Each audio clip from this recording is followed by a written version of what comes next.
Čovjek se uzgojem voća bavi od davnina, a sa vremenom se taj uzgoj intenzivirao, pa je voće danas neizostavno u ishrani čovjeka.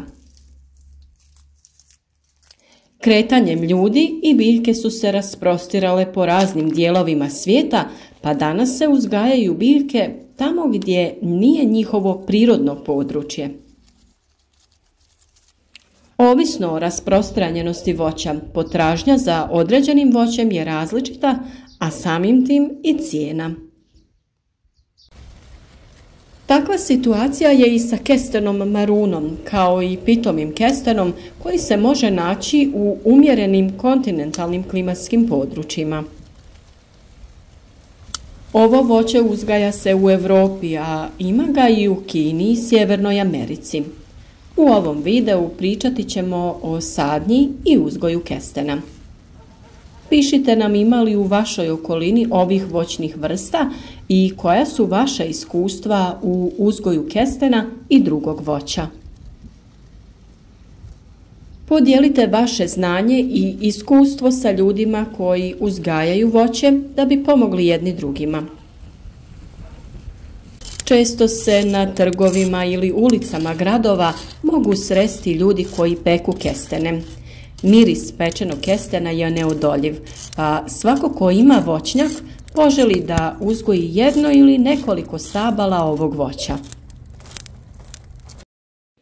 Područje gdje živimo bogato je pitomim kestenom, te se često mogu pronaći cijele šume ove biljke.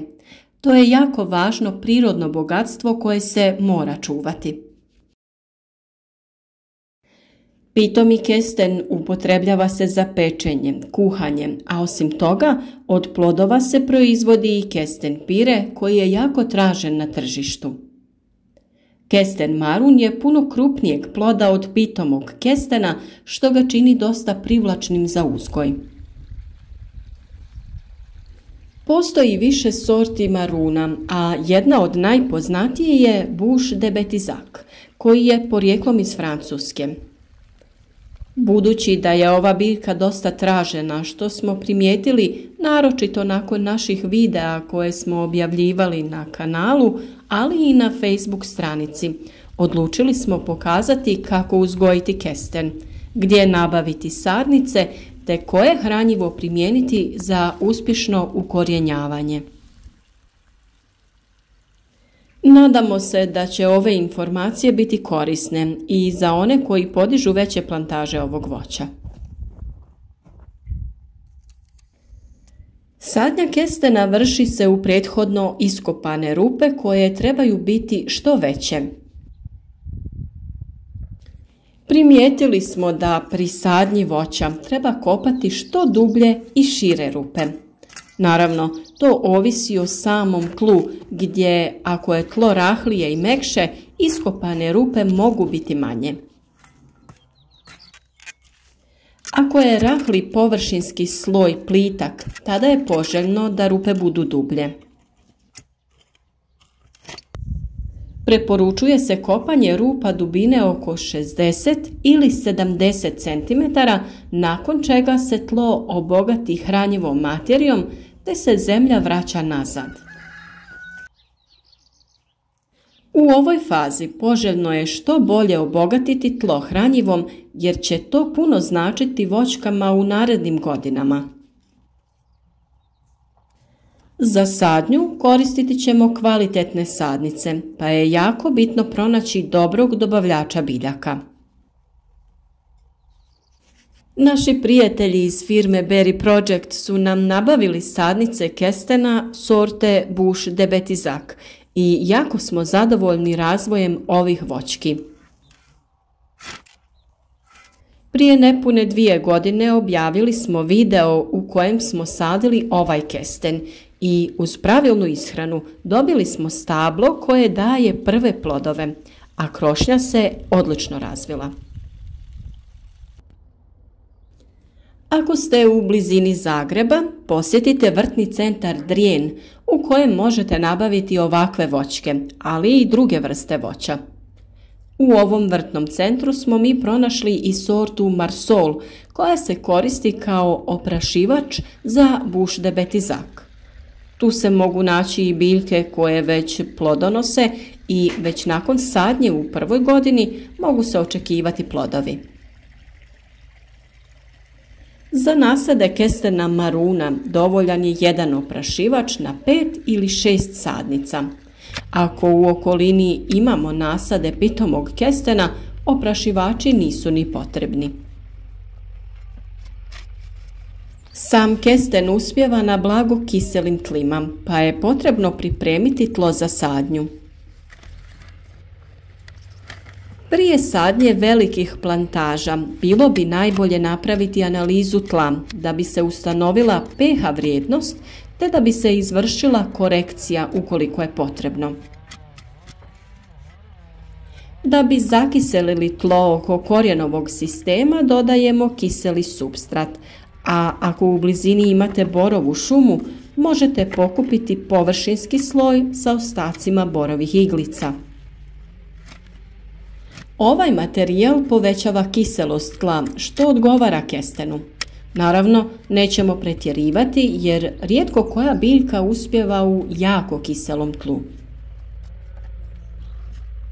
Pored kiselog supstrata dodati ćemo i hranjivo koje će biljci pomoći u početnom razvoju. Mi za tu namjenu koristimo kombinaciju stajskog gnojiva kojeg su preradile kalifornijske gliste, te mineralno gnojivo NPK formulacije 7-20-30. Na ovaj način dali smo biljkama dovoljno hranjiva da u narednoj godini krene u intenzivan razvoj. I u tim narednim godinama povremeno ćemo dodavati gnojivo u zonu oko stabla. Nakon sadnje svaku biljku ćemo obilno zaliti sa vodom u koju ćemo dodati hranjivo koje inače uvijek koristimo pri sadnji biljaka. Radi se o hranjivu VP Fos proizvođača Zoberbach koje se pokazalo jako efikasno. Sadržaj fosfora koji je odmah dostupan biljci i huminskih kiselina omogućavaju brz razvoj korijenovog sistema. U narednim godinama ćemo okopavati prostor oko stabla i uklanjati korov, a redovito ćemo obogaćivati tlo hranjivom materijom. Često u tržnim centrima mogu se pronaći plodovi maruna koji se mogu posijati, te će iz njih niknuti mlade biljke koje možemo posaditi u naš voćnjak. Da bi bili sigurni da će osobine takve biljke biti slične ili iste onoj kakvu želimo, tada je najbolje mladu sadnicu kalemiti. Mi kesten kalemimo ljeti korištenjem tehnike gdje premještamo pupoljak sa peteljkom lista na izdanak mlade biljke. Ovaj postupak je sigurniji od kalemljenja na procijep, ali i takav način se koristi. Kesten se sadi na veći razmak između biljaka, a najčešće se radi o razmaku od 8 do 10 metara. Jako je bitno u ljetnom periodu ili za vrijeme suše navodnjavati biljke. Osim toga, dobra je i prihrana preko lista koja će dodatno pomoći biljci da se razvije te da u narednim godinama puno bolje napreduje. Za tu namjenu mi koristimo hranjiva sa sadržajem aminokiselina kao što je zoberaminol. Tamno-zeleni listovi znak su dobre uhranjenosti biljke, što je na ovom kestenu lako uočiti. Samo ovakve biljke mogu iznijeti puni rod i kvalitetne plodove na biljci. U jesen se beru plodovi koji se nalaze u bodljikavim šišaricama. U svakoj šišarici mogu se naći 3 ili 5, a nekad i više plodova. Već u prvim godinama plodovi su kvalitetni, a u narednim se može očekivati još bolje razvijeni. Nadamo se da smo vam dali dovoljno informacija da bi posadili ovu voćnu vrstu ili podigli plantažu kestena maruna. Pišite nam u komentare ako budete imali nekih pitanja, a ako vam se video svidio, podijelite ga sa prijateljima i ne zaboravite video označiti sa like da bi podržali naš rad.